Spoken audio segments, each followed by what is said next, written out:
आज Kurduwadi police station येथे आलेलो आहे।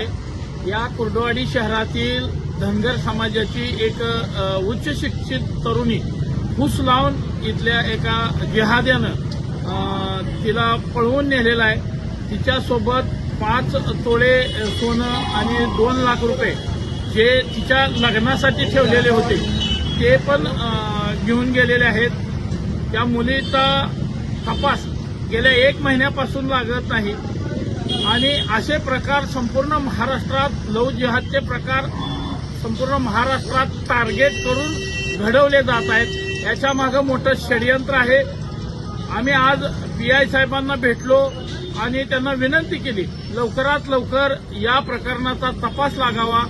या मुलीच्या आई वडिलांना आणि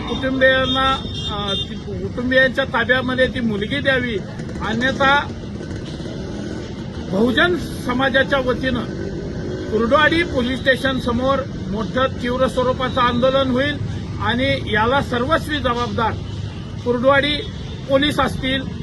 कारण ह्या जिल्ह्यामध्ये अनेक ठिकाणी असे प्रकार घडत आहेत। याकडे पोलिसांचं हेतुपुरस्कृत दुर्लक्ष होत आहे आणि गेल्या म्हणजे 17-18 वर्ष एखाद्या मुलीला ते कुटुंब सांभाळत आहे आणि अचानकपणे हे सगळे जिहादी टार्गेट करून त्या मुलीला फूस लावून त्या घराच्या सगळ्या घरादारावर राख रांगोळी करून हे मुलं त्यांना घेऊन जात आहेत आणि यामध्ये मोठं षडयंत्र आहे। याचा लवकरात लवकर तपास लागावा, अन्यथा तीव्र स्वरूपाचं आंदोलन या कुर्डुवाडी शहरामध्ये उभं राहणार आहे।